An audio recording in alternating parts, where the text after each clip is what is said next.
I'm sure most of you are aware of the game developer Valve. Ain't nothing like a good Mountain Dew. Most people know them for their history of making fantastic games, but never a third fantastic game. However, Valve is also responsible for something much bigger than game development.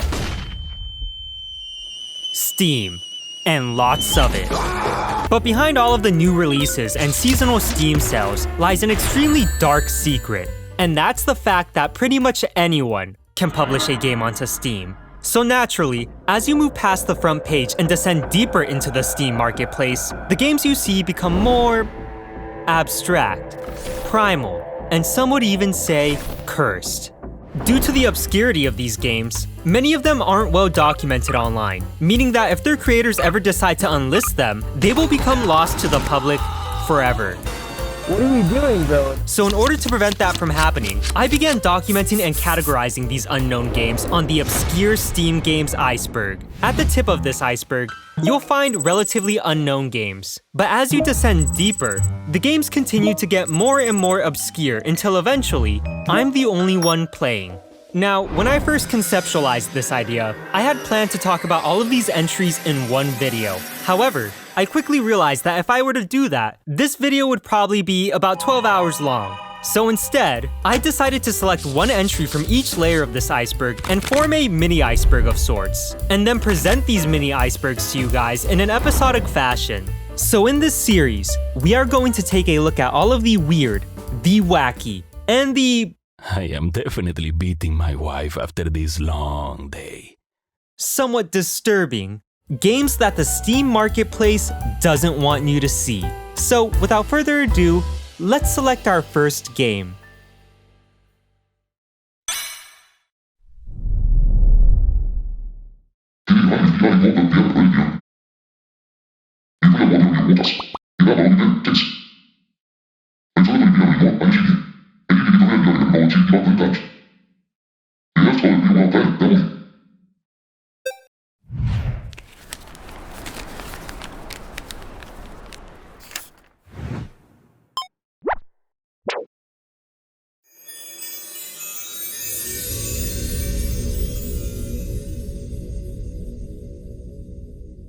When you think of the characteristics that define a good game, there are probably a few things that come to mind.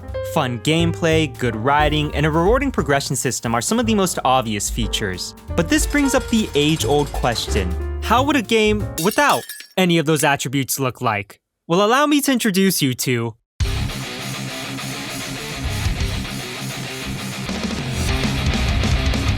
I'm Strongest Legend.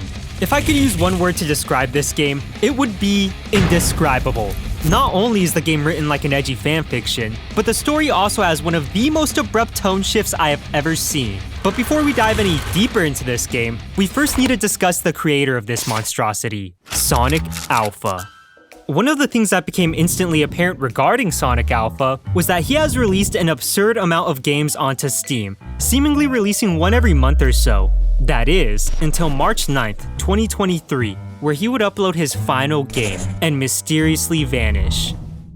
Luckily for us, he left a large catalog of games in the wake of his disappearance, including classics such as Android Amazons, Get Gem, and of course, I'm Strongest Legend.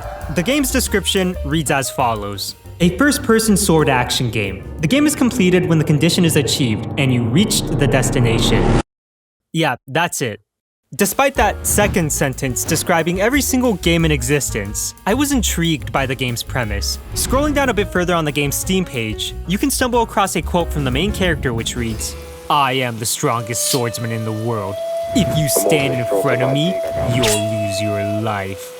At this point, I was frothing at the mouth with anticipation. Never in my entire life have I been so hyped for a game I knew nothing about. So, without further ado, let's hop in, shall we? One of the first things I noticed upon booting up the game was that the main menu's interface sounded like a Twitch donation sound effect.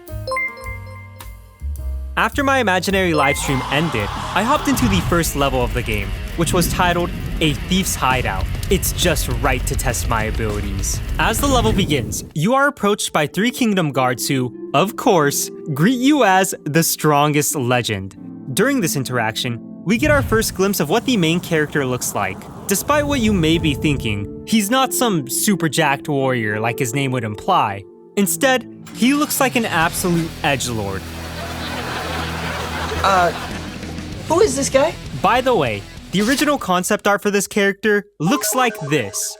I have no idea how we got from cute anime girl to death from the Sims franchise, but I guess only Sonic Alpha knows the answer. As the cutscene continues, we learn that there is a group of thieves who are terrorizing some nearby villages, and since we are the strongest legend, the guards want us to dispose of these evildoers. To which we promptly respond with, "I will always help those who are in trouble. 10 minutes is enough."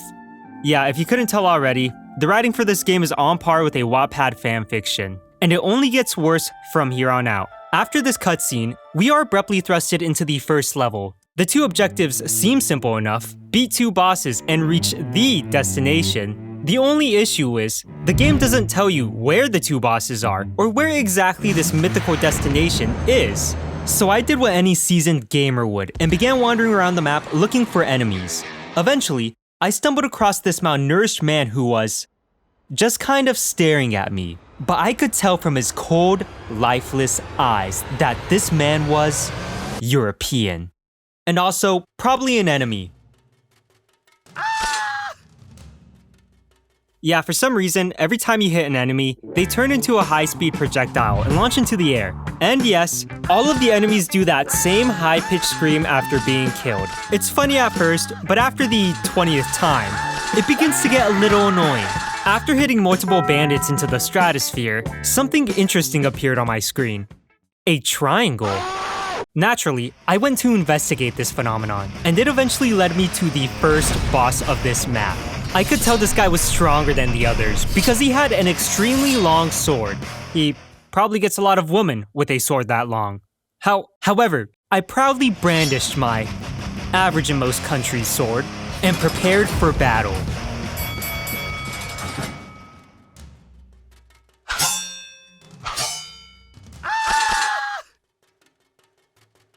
If you couldn't tell what just happened, I didn't actually hit the boss once. Instead, a random enemy walked up to the battle and swung his sword arbitrarily, accidentally hitting the boss and killing him instantly. After I was essentially cucked out of the first boss fight, I quickly hunted down the second boss and hit the medieval equivalent of a home run. Once I completed the first objective, I now had to complete the second, more puzzling objective, which was to find the destination. Of course, this could mean anything. What was this destination? Was it a physical location? Or maybe it was a spiritual one? I had no idea, since the game didn't elaborate on anything. However, throughout my playthrough of this level, this weird horseshoe kept appearing on my screen. Turns out that was this elusive destination. And when I finally put 2 and 2 together, I quickly headed to it and subsequently completed the level. I don't really have much to say about this mission. It's hard to even call it a mission when most of it was just walking around. So let's just move on to level 2, which was named Save the Captured Lady. Of course, I'm the hero. Now this is more up my alley. The level starts with a cutscene of the guards thanking us for completing the last mission. Of course, as the GigaChad main character, we respond with, "I thought they were made of paper." Oh brother. Although I found this line to be extremely cheesy, the guards seem to have taken it in a different way, because they began to shamelessly fanboy over the main character. After the guards were finished glazing the strongest legend, they began to explain the next mission. Apparently, there were a few surviving bandits from the last level, and as retribution for the war crimes that transpired in the last mission, they've kidnapped a girl named Lilia and are now demanding that we surrender ourselves to them. Of course, because the guards are incapable of doing their jobs, they want us to rescue Lilia. And as Sonic Alpha's self-insert main character, we respond with, "It's easier than going to the bathroom. Leave it to me." And with those epic parting words, the second level began. Early on in my adventure, I found this weird gem and attempted to hit it. This instantly inflicted me with some advanced form of carpal tunnel syndrome. As a result of this, I was no longer able to use my right arm. Since I could no longer play the game properly, I attempted to reset the level, but when I opened the pause menu, an image of this random woman appeared. Although there was no indication of who this person was, I had a gut feeling that this was Lilia. and she was just as beautiful as I remembered. I eventually stumbled across Lilia, who just so happened to be inconveniently tucked away in the corner of the map. As I approached her, I noticed something strange. Although this game took place during the medieval era, Lilia was dressed like the average American. This was an odd inconsistency that I chose to ignore at the time, but little did I know, this detail would foreshadow events to come. Anyways, after acquiring the Fair Maiden, I began the uneventful journey to the exit while lightly touching anyone in my path. And just like that, level 2 was complete. Despite how excited I was for this level, it ultimately fell short of my expectations. What was set up to be a romantic love story ended up just being an escort mission for a low-poly Texan. Although the second level was a major letdown, the final level exceeded all of my expectations. And by that, I mean it was completely incomprehensible. I'm the old norm. I want normal games. What's that? The level begins with a fairly normal interaction between the guards and the main character. But as the conversation continues, one of the guards mentions that the enemies had begun, and I quote, flying in the air and attacking our navy. Okay, now, hold on a minute. Flying? Navy? Aren't we supposed to be in the Middle Ages? How does a medieval kingdom have a navy? Holy shit. So if you couldn't tell already, the game abruptly switches to the modern era, which kind of implies that Lilia was appropriately dressed after all, and the rest of us were just role-playing in some fantasy world. Anyways, one of the guards, who was still dressed in medieval armor mind you, tasks us with protecting 3 Infinity-class missile frigates. I must be hallucinating all of this, right? There's no way this is actually happening. However, as outlandish as they may be, I had my orders, and I was going to fulfill them no matter the circumstance. As I began fighting, I noticed something extremely odd. The models of the enemy aircrafts weren't aircrafts at all. Instead, they were replaced by T-posing bandits, all of which made an all too familiar sound when shot down.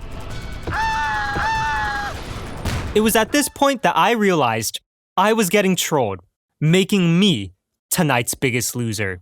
After completing the final objective, the game just ends. There's no ending cutscene, no credits, nothing like that. It just kicks you back to the home screen. Honestly, the disappointment I felt in this moment was mostly my fault. I don't know why I would ever think that a free game with 83 reviews on Steam would have a concrete ending. Now, believe it or not, Sonic Alpha actually released some DLC for this game, called Guru Field 2022. This DLC spawns you on a map that looks straight out of Gary's mod, with the sole objective of gathering 5 important documents. So, it's kinda like Slenderman, but instead of being hunted down by a well-dressed marshmallow, you are instead hunted down by a small militia of men. When you manage to find all 5 pages, you get this amazing ending screen that says, "Game completed. See you." This was sadly a far better ending than what we got in the base game. Now you're probably wondering how I would rate my experience with I'm Strongest Legend. Well, to put it simply, it's not a good game. Beyond how unintentionally funny some of the dialogue was, the game didn't really have much to offer, and the stuff that it did offer wasn't enjoyable in the slightest. On top of that, there was no concrete ending to the game, meaning that we'll never get to see how the rest of this saga unfolds. What an unfortunate side effect of poor game development. But since the game was free, I'm going to give it a 3 out of 10. Now let's move on to the next entry.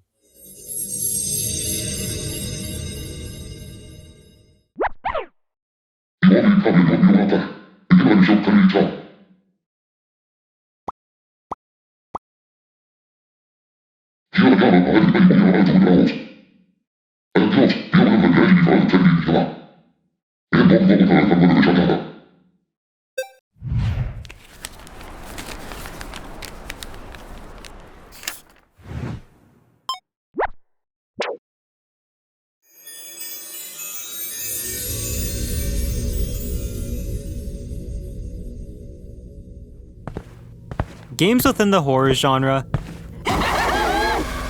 come in many different shapes and forms. Some of them require the player to run from a horrifying monster, while in others, the player isn't even able to move at all. Despite the extreme variation between games within this genre, they all share one major thing in common, and that's the fact that all of them offer an uncomfortable and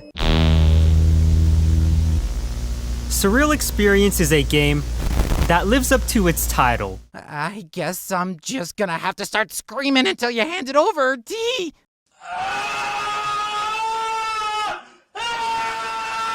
Not only is the game extremely fast-paced, but there are also moments of absolute absurdity. The best way to describe this game would be a mixture between Baldi's Basics and Next Bots. In other words, spooky JPEG chases you and wacky hijinks ensue. On a discussion board about the game, the creator of Surreal Experience, Jimmy Diamond, elaborated on his inspiration for the project, stating, "I came up with the idea of the game when I got fired from my job in real life. I wanted to create a game that described my experience while working at different jobs. Not so much in a literal sense, but more of a metaphorical one. I've never worked at a place that specializes in kicking out homeless people, but I think my game does a good job of mimicking the repetition, the pressure, and annoyances that come up in the real world while working." Alright, I know some of you have your eyebrows raised at that last sentence, but let me reassure you, this is relevant to the game. Also, if you hover over Jimmy's profile, his background is just two anime girls kissing. Anyways, on the Steam page of this game, it is revealed that you play as a new hire for a company called Surreal Eradicators. Although it is never explicitly stated, Surreal Eradicators seems to be an organization that resolves the issues pertaining to the surreal and supernatural. As the newest employee of this organization, you are assigned your first mission, which is simply referred to as the office assignment. Is a good introductory level, since it introduces the core mechanics of the game without overwhelming the player. The description for this mission reads as follows. An abandoned office lies in the heart of rural America. Your boss sent you there to clean up, as he put it. With a bucket and mop in hand, you approach the building. However, come to find out, the problem isn't dirt or grime. The problem is people. Homeless people. Ah, spoken like a true inner-city politician. As you would expect based on the mission's brief description, the objectives for this level are relatively straightforward. The player must clock in, kick out a total of 10 homeless men, and then clock out. These homeless men spawn randomly throughout the map, so you can expect their locations to change in the many attempts you'll end up doing. The reason I stress the difficulty of this level is because you are not alone in this office complex. In fact, there are multiple other entities wandering the halls of this building, the most dangerous of which is this middle-aged man. This is the Thug, and he acts as the main antagonist of this level, relentlessly searching for and pursuing the player. You can tell the Thug is nearby when you begin to hear trap music. I know the inclusion of this music makes it seem like Jimmy Diamond is just shitposting in his own game, but believe it or not, this detail will save your life. The reason I say that is because every time you kick out a homeless person, the Thug becomes slightly faster, eventually reaching speeds similar to the average speedrunner. So the music works as an indicator to help you determine his location. In other words, if music loud, you are already dead. The next NPC that you'll likely interact with is I'm the manager and I'm walking around. the manager. Now believe it or not, the manager doesn't pose a threat to the player, at least intentionally. You see, as soon as you clock in at the beginning of the level, a timer at the top left of the screen will begin. This timer not only works as an indicator for your potential speedruns, but it also allows the manager to keep track of your work performance. To put it simply, if you don't consistently kick out homeless people in a timely fashion, the manager will begin confronting you on your poor job performance. Your performance is a little shaky. I understand you're new and all, but we have some standards around here. If you don't get the job done, I'll hire someone else that will. Understand? Although these interactions aren't directly harmful, they can still lead to your untimely demise. This is because you cannot move while interacting with the manager, which allows the Thug to catch up to you and end your run on the spot. If enough time has passed and you still haven't demonstrated a good work ethic, the manager will confront you one last time and fire you, causing an immediate game over. Unfortunately, this will be your last day with us. We're moving in a different direction, and, you're just not part of that plan. You could use me as a recommendation, but we need to get you out immediately. So, long story short, this guy's a dick. The next notable character you can encounter is the Piano Man. When interacting with him for the first time, he'll have this to say. Hey there, it's me, the Piano Man, responsible for this amazing background music. If you like what you hear, how about you put a little something in my donation box? After speaking with him, the player has the opportunity to press E to break his dreams. Doing so will make him extremely depressed, leading him to say this. Oh, you don't like my music? Well, that's fine, I guess. If the player chooses to do this and then leaves the room, a gunshot can be heard shortly after. Upon re-entering the room, you will find the Piano Man's dead body with a bullet hole in it. You absolute monster. The final NPC you can run into is the I love crack so much. Substance User. Unfortunately, I can't say his actual name because that will more than likely get this video demonetized. But all you need to know is that the Substance User is fast, strong-willed, Would you please sign my petition? and, well, addicted to substances. I didn't expect that. Randomly throughout your playthrough, he'll interrupt whatever you're doing and ask for a certain white substance. Hiya, do you have any crack I could smoke? Oh darn, it looks like you don't have any. I'll be back later. Hopefully you have some by then, haha. Now before I tell you any more about this character, we first need to discuss all of the usable items in this level. In total, there are 3 items that can randomly spawn on the map, the rarest of which is the Hearing Aid. When used, the player gains the ability to hear the location of homeless people for a brief amount of time. The closer the homeless man is, the more intense the sound becomes. Okay, listen.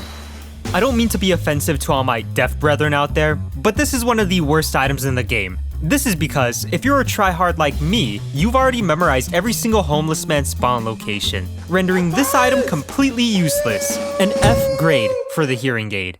The next item that you can come across is simply referred to as the Disguise. The Disguise allows you to dress up as one of the many homeless people you encounter on the map. When equipped, the thug will completely ignore you, allowing you to move around the map relatively undisturbed. But keep in mind, you are wearing the clothes of a homeless man, which aren't in the best condition to say the least. So after about 12 seconds, your clothes will disintegrate, leaving you completely exposed for all to see. A B grade. The final item that you can come across is, of course, White Substance. White Substance gives the player a temporary speed boost, allowing them to outrun the thug even during the later stages of the game. This is by far one of the most useful items in the game, an A+ rating. Due to the significance of this item, you may be hesitant to give it to some random NPC with a high-pitched voice. So the natural course of action would be to try and avoid him entirely. This is my hiding spot. But since he's essentially an unstoppable force, he can and will find you. And if you have illicit substances in your possession when he does, he'll have this to say. Hey, I see you have some crack in your pocket. How about you hand it over? This interaction gives the player 2 options. Either give him some of your precious white powder, or don't. If you decide to be unethically charitable, you can become an instrument for addiction and feed this man's primal desires. From this point onward, he'll ignore you for the rest of the playthrough, neutralizing him as a threat. However, if you choose not to be a morally reprehensible person, you can refuse to enable this man. Although choosing this option allows you to stand on the moral high ground, it comes at the cost of causing this guy to have a full-blown mental breakdown. You're not going to share? This is quite the conundrum, isn't it? Well, I guess I'm just gonna have to start screaming until you hand it over, D! From this point onward, the Substance User will constantly follow and harass you until you give him what he wants. Naturally, the constant screaming and lack of visibility due to his fucking huge body allows the thug to sneak up on you more easily. So, generally speaking, it's better to just give this guy what he wants and hope you make it to heaven one day. And those are the major mechanics of the first level. Although you guys were fortunate enough to know all of this information, I didn't have the same luxury. And let me tell you, some of these runs were absolutely brutal. But through arduous trial and error, I was finally able to complete the objective and clock out. However, clocking out doesn't actually end the level, and when I realized this for the first time, all of the blood flow that was going to my erection evaporated. It turns out that not only does the player have to clock out, but they also need to reach the exit, which is on the other side of the map. Although this seems relatively simple, keep in mind that at this point in the game, the thug is moving at light speed, so it's nearly impossible to outrun him by conventional means. The key words in that last statement are conventional means. If you had the foresight of the average Coachella attendee, then you would have stocked up on white substance before clocking out. This allows you to, at the very least, match the thug's speed, making this final sprint a little bit more realistic. What the fuck? If you manage to reach the pearly gates of the exit, the screen will fade to black, and you'll see this cutscene. Wow, I can't believe you kicked out all of the homeless people on your first day of work. Great job. You have made a fine addition to our team, my son. Your paycheck is on the desk behind me. Great work today, my son. You earned every penny. I'm not really sure how I feel about this final cutscene. When I first began playing this game, I thought I was signing up to be an investigator of surreal and supernatural occurrences, but all I did was kick some homeless people off private property. Well, at the very least, I could now say that I've beaten the first level of a game with 16 reviews on Steam. Did you also know that I'm unemployed? Now, believe it or not, there is a second and more complex level called the Sunday School Raid. As much as I would like to discuss this level, I don't want to spoil the entire game since I really think you guys should experience it for yourself if given the opportunity. So, I've decided not to cover it in this video. Anyways, I had a lot of fun running around the maps and figuring out the mechanics of both the NPCs and items. In fact, my only complaint about Surreal Experience is that there is just not enough of it. If Surreal Experience had an additional 5 to 6 levels, there is no doubt in my mind that it would be worth $15, maybe $20. I'm not sure if Jimmy Diamond ever plans on returning to Surreal Experience since he's already working on another project, but I definitely encourage him to do so since I believe this game has a lot of potential. So with all of that being said, I'm going to give Surreal Experience an extremely rare 7 out of 10 rating. If you happen to have some free time, or you're an aspiring speedrunner, then I highly recommend you check this game out. And even if you don't like either of those things, the game is literally free, so you have nothing to lose. Now, let's move on to the next entry.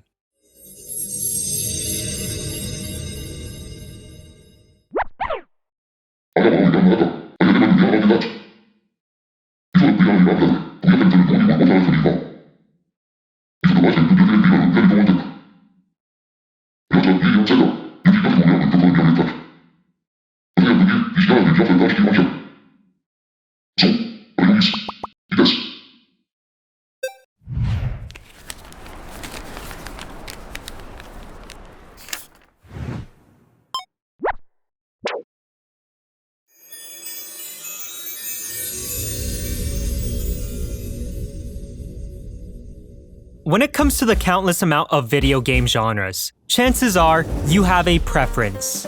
Maybe you like sandbox games because they offer you the complete creative freedom to be a degenerate. Or maybe you're a fan of Souls-like games, which nowadays is any game that gives you the slightest inconvenience. However, one of the most popular gaming genres in recent years is life simulation games. These types of games allow the player to escape their boring, mundane life and roleplay as someone else, who just so happens to also have a boring, mundane life. Typically, these games allow you to work a real-life job and complete objectives that pertain to said real-life job, just without the benefits of actually getting paid. If that's not some type of government psyop, then I don't know what is. But the game that we are about to discuss is a little different, because instead of working a real job, you are working a job for the realist. Allow me to introduce you to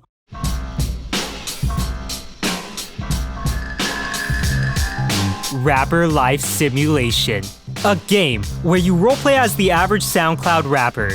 The game was created by Turkish indie developer A Games, who I found out is primarily a mobile game developer. This is the only game they've ever released on Steam. Surely this isn't a bad omen for the future. Surely. Anyways, the game's description reads as follows. What's up, guys? It's Quandale Dingle here. Are you ready to start your rap career? You can lead a real rapper life with studios, concerts, albums, gang wars. You must also be able to survive among hip-hop gangs. Oh man, I can already imagine it. the fame, the notoriety, the walkie slush. I can finally live the dream I've always wanted to. Yeah, so when I first booted up the game, the menu was in a language that I assume was Turkish. I don't speak Turkish, so I had to blindly navigate around the start menu until I found a way to switch the language. Once I was finally able to read the start menu, I clicked on New Game and began creating my character. Unlike other role-playing games, I wasn't able to customize my physical appearance. Instead, all I could change about myself was my name, city, and age. Did I also mention that this game was $10? Anyways, for my rapper persona, I needed to choose a name that demanded respect from my fellow Turkish rappers. So, I chose the name Breadloaf, because if you mess with a loaf, you gonna get the grain. Next, I began choosing my city. I was given options such as New York, London, and Moscow, but I chose to stick with Istanbul since it seemed like it was the canonical decision. Finally, when I attempted to change my age, I quickly realized that the age selection was extremely limited, only allowing me to choose between the ages of 18 and 25. I guess as soon as any rapper hits the age of 26, they disintegrate or something like that. So I set my age to 25 so that in 1 year's time, I will be dead. And with that final detail established, I was ready to officially begin my rap career. The game starts with us waking up to the sound of an alarm going off. This alarm was apparently so startling for us that we began violently convulsing on the bed. Luckily, we didn't have to listen to it for long, because it was quickly drowned out by the most horrific background music I have ever heard.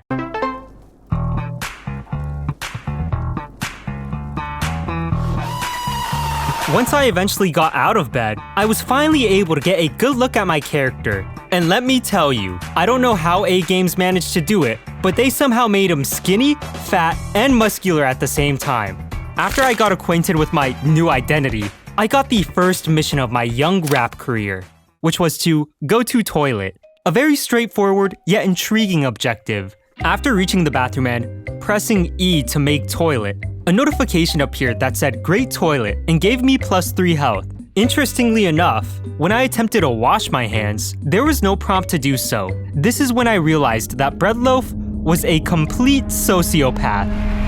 Psychological analysis aside, my next 2 missions consisted of doing some workouts, which were just various breakdancing moves, and drinking some coffee, which I proceeded to do with my unwashed hands. Eventually, the game told me I had a phone, which I eagerly opened. Now, there were quite a few things that piqued my interest on the home screen, the most notable of which was Turkish Twitter, referred to as Twitter in this universe. Upon opening the app, I quickly realized that I could actually write my own twits.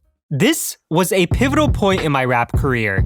Not only was this a good opportunity to build my fan base, but I also needed to earn the respect of my fellow Turkish rappers. So, with careful hands, I cautiously began writing my twit. I ended up twitting, "Invade Bulgaria, glory to Turkey." This will surely earn me the reputation of a dangerous man and a patriotic citizen. I also saw this twit from a rapper named Snap that just read, "Streets are our home." Damn straight. After I got done messing with my phone, I went to my mailbox where I got a letter from a producer who apparently wanted to work with me. All he needed me to do was to create a Spotify account. Now, I quickly recognized that this was probably a scam, but as an up-and-coming artist, I really didn't have that many options. So, I went to my laptop where I tried to create my Spotify account. However, during the account creation process, a verification code was sent to my in-game email, which I needed to input in order to create an account. So, I had to go into my fake email to get my fake verification code so that I could create my fake Spotify account for my fake rapper. But after doing all of that, I was finally ready to enter the Turkish rap scene. I walked out of my front door and smelled the beautiful suburban air. This was a new beginning.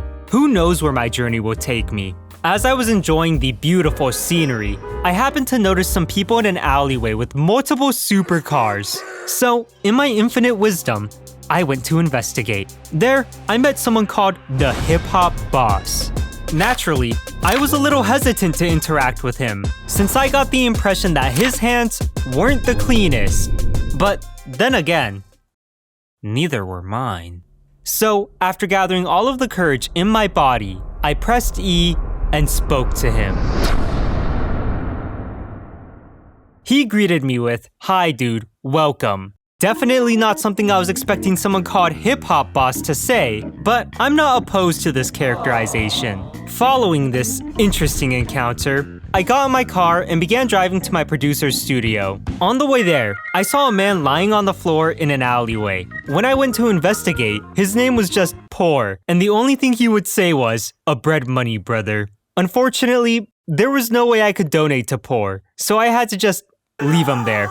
But I vowed to one day return. Eventually, I arrived at the production studio. I was able to tell this was the right place because there was a giant green sign that said studio on it.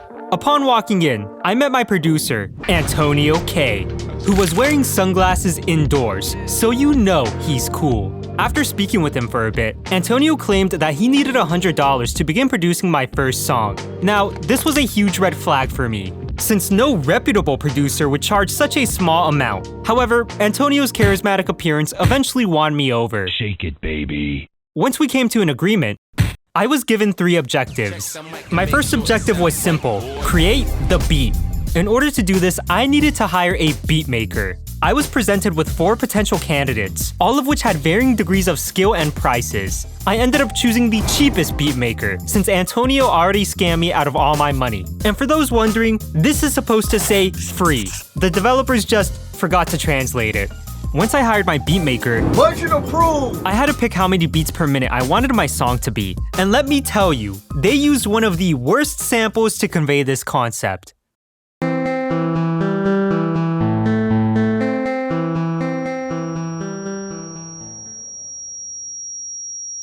After this, I had to choose what instrumentals I wanted to include in my song. All of these options were relatively stereotypical, except for the last one, which I'm pretty sure is just a reverbed fart sound effect.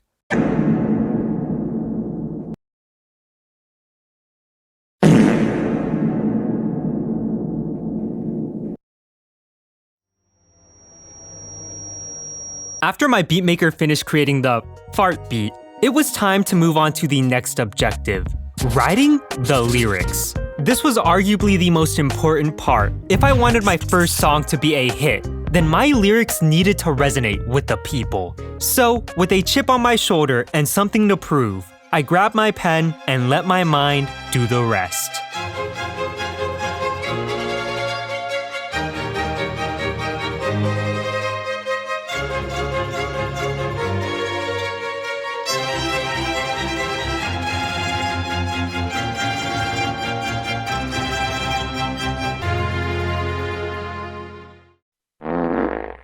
I know, some of you may be astonished by my lyrical prowess, but I can assure you, without the encouragement of my friends back home, I would have never made it this far. With my song nearly complete, all that was left to do was record it. The recording session was just a cutscene of my character groping himself while presumably rapping, and just like that, my song was now streaming on all platforms. However, there was still one obstacle I needed to overcome if I wanted to consider myself a real rapper, and that was live performances.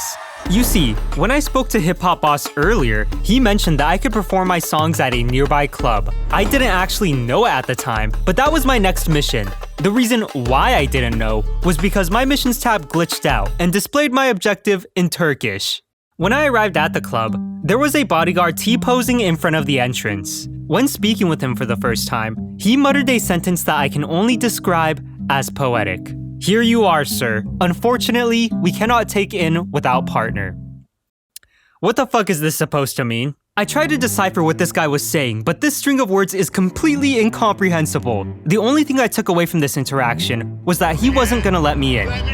Naturally, as an up-and-coming rapper, I developed a sense of entitlement and began yelling at him for not knowing who I was. And he proceeded to respond with, "I am Barack Obama. Ha ha ha. Go in just for one time." $10 game, by the way. Anyways, after countless hours of hustling, I was finally here, the Hip Hop Club. Years of preparation have led me to this very moment. So, with my confidence at an all-time high, I walked onto the stage and began performing my new hit single. The concert consisted of this weird minigame where you would select one of two options and the crowd would either love or hate your decision. Most of the options were just dancing or doing backflips. But there was this mysterious option titled Make Some Fun, which was just breakdancing instead. But the crowd seemed to love it.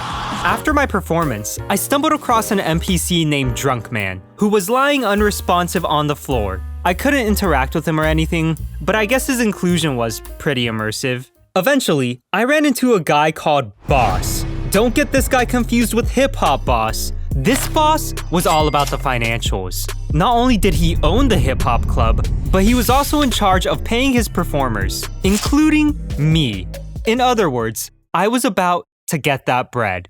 He ended up paying me a grand total of $95. You know, I gave everything I had in that concert. So to find out that my heart and soul was valued at $95 by a rap tycoon was a little depressing to say the least. But I did have the ability to ask for a raise, and when I did, the boss just laughed in my face and told me I needed more clout. Speaking of clout, I needed to check how my song was performing on Spotify. So I quickly ran back home to check my computer, and I was absolutely thrilled by what I saw. That's right. I was officially a rising star in the Turkish rap scene. Naturally, my newfound fame was a cause for celebration. So what better way to celebrate than to log off the game and never touch it again? Now, you're probably wondering how I would rate my experience in Rapper Life Simulation. Well, despite all of the negative reviews the game has received, I actually found myself enjoying it quite a bit. Don't get me wrong, this game is not good by any stretch of the imagination, but it was so bad that it was kind of enjoyable. I would actually even go as far as to say that the game would be good if you could hear the raps you've created. But I guess that's expecting too much from a mobile game developer. So with all of that being said, I'm gonna give it a solid 4 out of 10. If the game's on sale for like $2 or you want to get it as a joke gift for someone, I would not fault you for buying it. Just know that you'll be paying for a game that gets boring after an hour. Now let's move on to the next entry.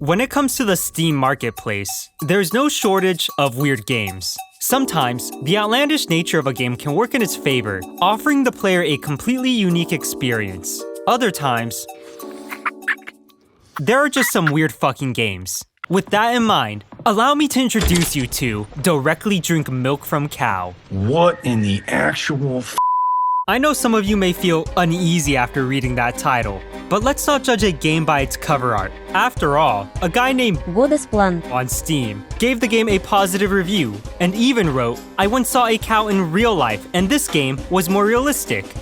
He also mentioned that he'll always remember the taste of udders, but I'm just gonna ignore that for now. Anyways, this game was created by a Japanese indie developer named who is also the brilliant mind behind classics such as Escape from Garbage House and that's it. Yeah, they've only ever created 2 games, both of which have extremely foreboding titles. Luckily for us, the description for Directly Drink Milk from Cow gives us some insight into what the game is about. It reads as follows. The main character comes to work part-time at a ranch and takes care of 16 Holstein cows and their calves. He has to chase the cows with his dog, milk the cows, feed them, and carry the milk in buckets slowly without spilling. You can also take a car to explore and talk to the villagers. That last sentence doesn't really feel like it should be there, but besides that, the game actually sounds relatively normal. And the reviews are mostly positive, so I had high expectations for this game. Upon opening the game, I was greeted with this extremely minimalistic main menu. However, when I clicked on the Settings tab, the background changed to something extremely odd. At first, I couldn't tell what I was looking at, but after staring for a bit longer, I figured out that this was a real-life video of someone walking through the snow. And if you're wondering, this does not tie into the game whatsoever, so I can't even begin to explain its inclusion. After sitting there for a bit just to see what happened, I loaded into the game, where I saw this cutscene.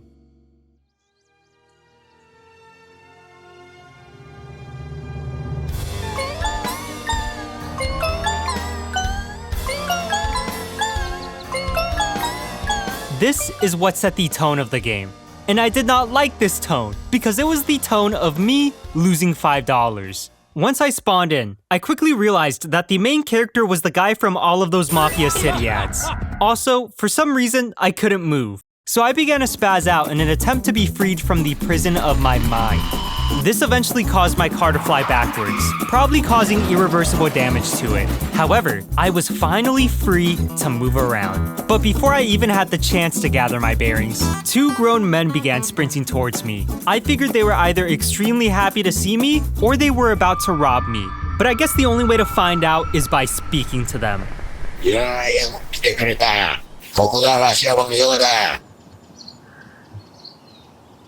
この人は例のなかなかいい体してるじゃないか。繁殖農家の伊藤だ。じゃあ俺は行くよ。時期が来たらまた来るから。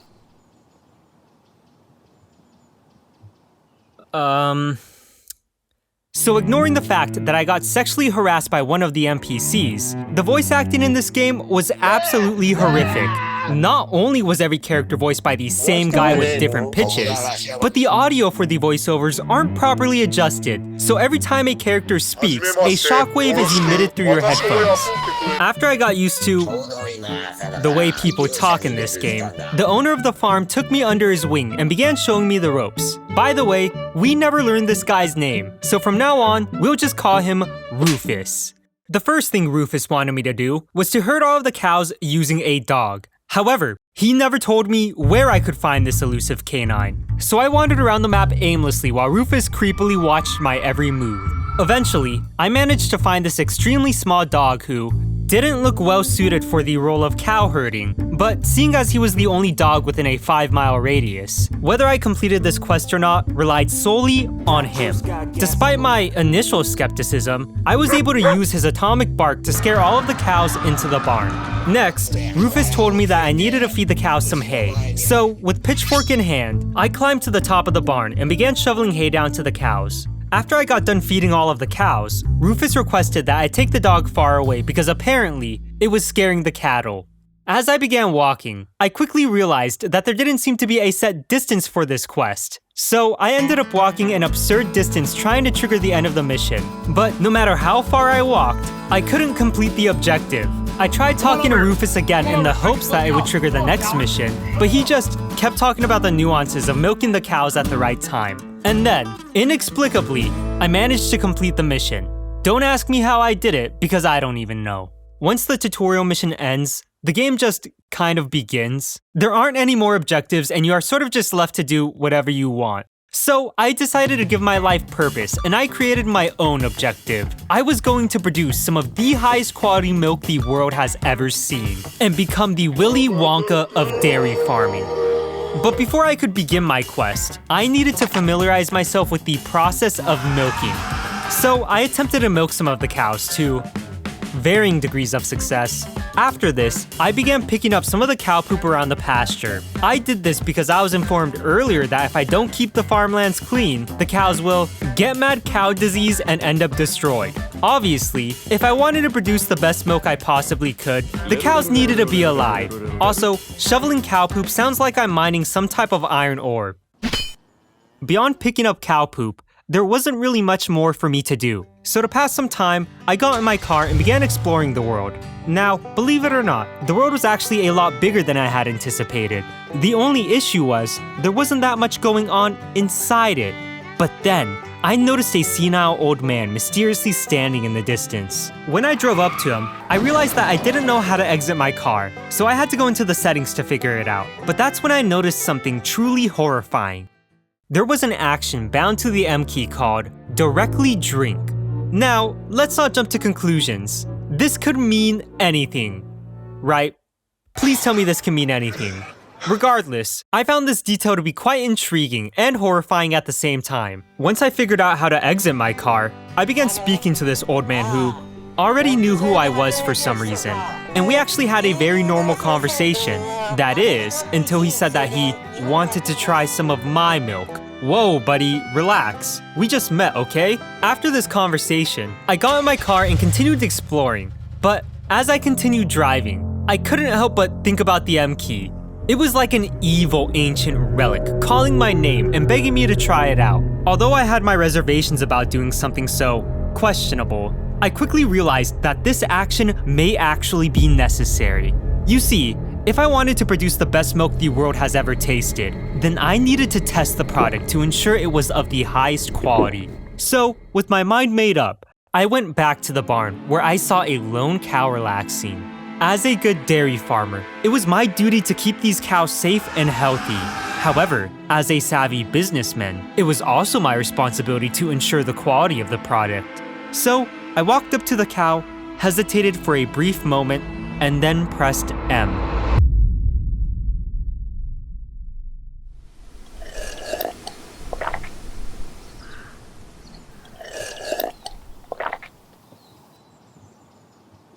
It wasn't my proudest moment, but at the very least, I knew that my milk was delicious. Also, something interesting I discovered while researching this game is that directly drinking milk from cows has a canonized benefit.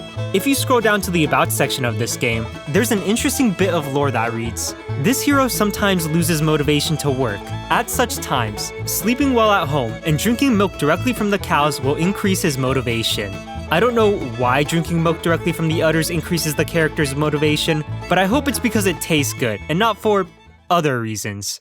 Anyways, towards the end of my playthrough, I found out that I had a phone this entire time. And when I went to the contacts, I noticed I had someone called Conspiracy Guy saved on my phone. So I gave him a call, and he had this to say. "Oh, hello my friend. You're just in time. I want to tell you something. You ever thought about the fact what you can eat porridge by spoon, but you cannot eat a spoon by porridge? This is insane, man. Oh, okay, call you back later." I find this final scene of my playthrough to be extremely poetic. Everything from the scuffed phone call to the vet glitchily walking into frame. I felt like this was a good summary of my experience. Now, the big question is, how would I rate Directly Drink Milk from Cow?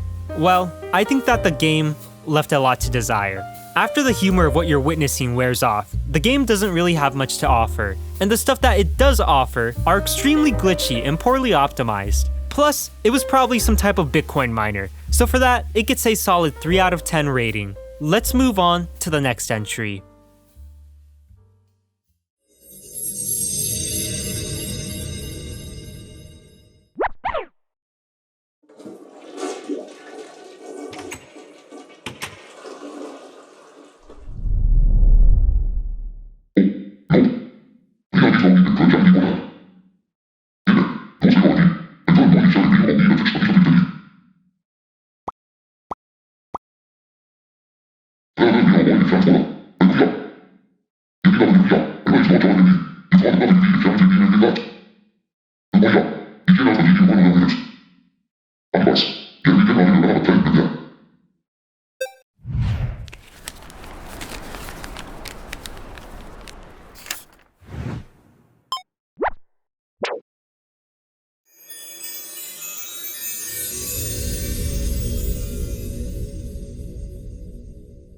Now before we dive into this last entry, there's something I need to confess. At the beginning of this video, we covered a game called I'm Strongest Legend. This game was most notable for stretching the definition of what a game is. Towards the end of my playthrough, I said the following. On top of that, there is no concrete ending to the game, meaning that we'll never get to see how the rest of this saga unfolds. What an unfortunate side effect of poor game development. Well, dear viewer, I've been keeping a secret from you. And that's the fact that I'm Strongest Legend has a sequel.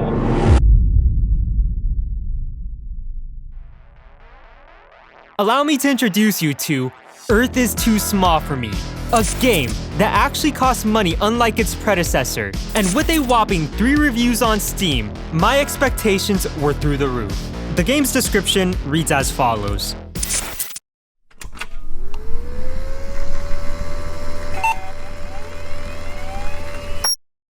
There used to be a man called the Strongest. He defeated all the villains with one blow. His descendants were naturally the strongest. Then, 2,000 years passed. His descendant had been given his own star by the Earth Federation government.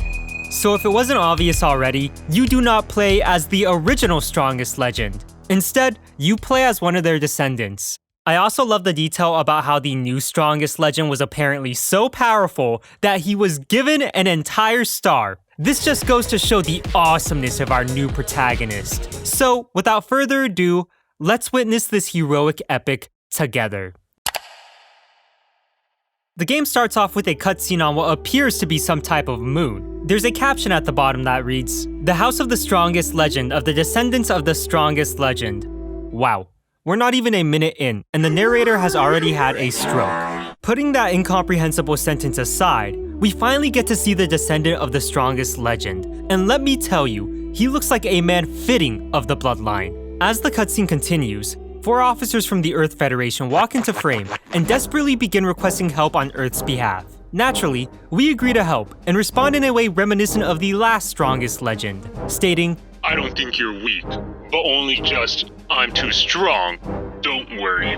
This response is met with complete silence. Either the officers were just too intimidated to respond, or they realized that the Strongest Legend was just a pretentious asshole. Either way, they begin debriefing the main character on the situation. Apparently, an aggressive alien species known only as the Space Pirates have invaded Earth. Naturally, the Strongest Legend questions how these aliens managed to penetrate Earth's defenses, to which one of the officers responds with, "The invasion method was special. First, they were on Earth in small groups." Oh, were you expecting more? Well, I hate to burst your bubble, but this is all we get. Sonic Alpha's writing is unmatched yet again.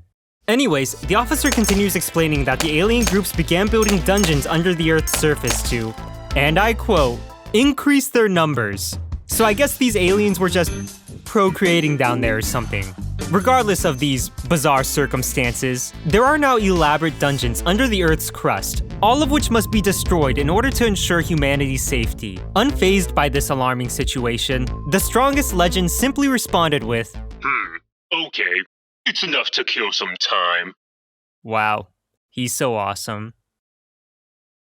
Once I loaded into the game, I quickly noticed that the player interface was a complete mess. Why do I have 2 separate minimaps on different sides of the screen? What is the point of having a giant compass if it doesn't display anything? And what the hell does this bar mean? One of the only things I could understand from my HUD was that I was on floor 1 of this labyrinth. This concerned me for multiple reasons, with the biggest being that I didn't know how many floors there were going to be. Were there 10?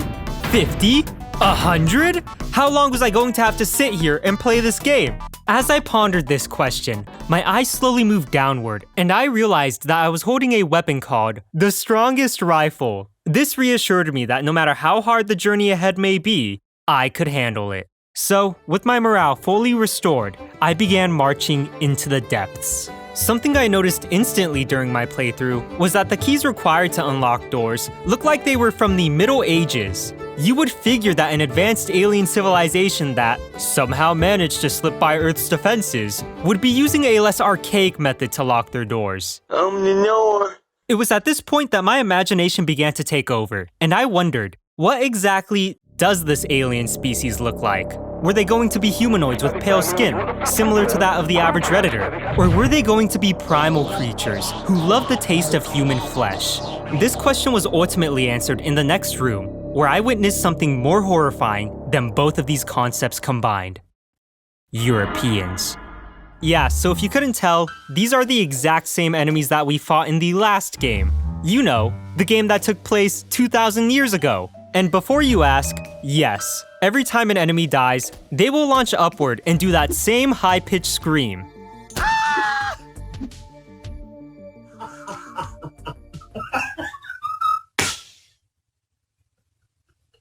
Anyways, as you progress through the level, most of the enemies won't be able to go near you since they have the health bar of the average smoker. However, when they do manage to get close to you, they become extremely agile. If you're not careful, they will combo you with fries and a drink. Not only that, but their combos will continue to occur post-mortem, meaning that if you walk in an area where an enemy died recently, the combo they were performing when they were alive can, and will, kill you. So, moral of the story, just try to keep your distance from these guys. As I continued clearing floor by floor, I used my flawless aim and strategic mind to methodically wipe out all of the opposition. At this point, the gameplay loop was extremely repetitive. It mostly consisted of entering a new floor, killing some space pirates, wandering around looking for keys, and then entering a new floor, rinse and repeat. So in other words, I was stuck in a never-ending loop of boring gameplay. After repeating the same thing 24 times, I eventually reached floor 25, where I saw something only heard of in folktales. A woman. When interacting with her, she identified herself as Second Lieutenant Olivia. As we continued speaking, she claimed that there is a dangerous boss up ahead and urged both of us to retreat. Unfazed by this information, the strongest legend responded with, "Don't say dangerous to me, because I'm the most dangerous person in the universe. Follow me." You know, the longer I play Sonic Alpha's games, the more I'm convinced they are a 13-year-old boy. After clearing a few more floors while Olivia did absolutely nothing, we finally reached floor 30. Upon loading in, a large health bar with an alien symbol next to it appeared. Shit was about to get real. With Olivia by my side and the strongest rifle in hand, I cautiously moved towards the end of the hallway. Upon entering the final chamber, I didn't even have a chance to catch my breath because the final boss instantly rushed me. This was it. It was do or die. So, with my weapon cocked and loaded, I engaged the target. The fight was over in about 20 seconds. I was almost shocked at how easy it was. But then I remembered that the entire game was easy. After the final boss was defeated, a cutscene began to play featuring two pilots named Meteor Strike and Sugarcorn. These AI-generated pilots ordered all units to evacuate the area since they were planning to launch an airstrike. Although this may seem like a feasible plan of attack, keep in mind that they are launching an airstrike on an underground base. So this strategy makes absolutely no sense. Anyways, we get a cool shot of the strongest legend walking away from the alien base as it explodes. Notably, Olivia is not with him, implying that she perished within the depths below. Her valiant efforts will not be forgotten. After everything was said and done, we are shown one final cutscene of the strongest legend returning to his humble abode. If you haven't noticed already, there are now stacks of gold and treasure in front of his house, which I presume is his reward for saving Earth. Kind of a letdown compared to the entire star he apparently received last time. But I guess once you have everything, it's kind of hard to give something meaningful. And with that final cutscene, the credits begin to roll. Wow, what an amazing experience. I truly have nothing to say. Truly. After the credits are finished rolling, Sonic Alpha has the gall to put a "to be continued" screen at the end, implying that this saga is not over yet. And let me tell you, I will be waiting for the next installment of this franchise with bated breath. So, how would I rate my experience with this game? Although Earth is Too Small for Me had a very complex and riveting narrative, it was unfortunately plagued with the same issues as its predecessor. But I will give credit where credit is due. I was very satisfied with the story and the game's ending. And you know what? For a brief moment, I really did feel like the strongest legend. So for that reason, I'm going to give it a 2 out of 10 as opposed to a 1 out of 10.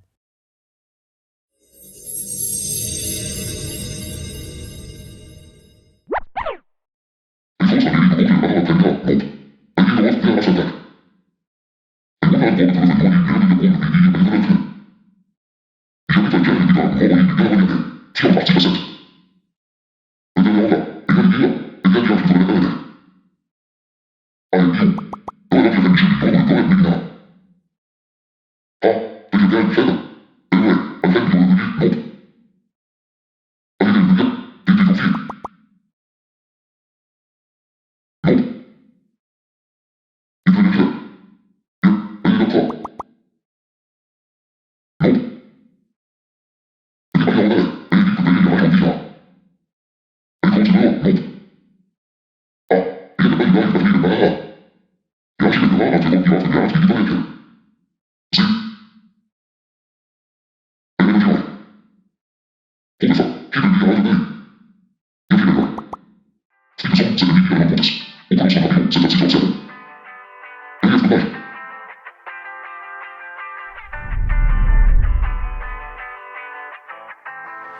were just kids and we fell inside a never-ending cycle of low and high. I was just there, lost in your world. You were my favorite anime girl.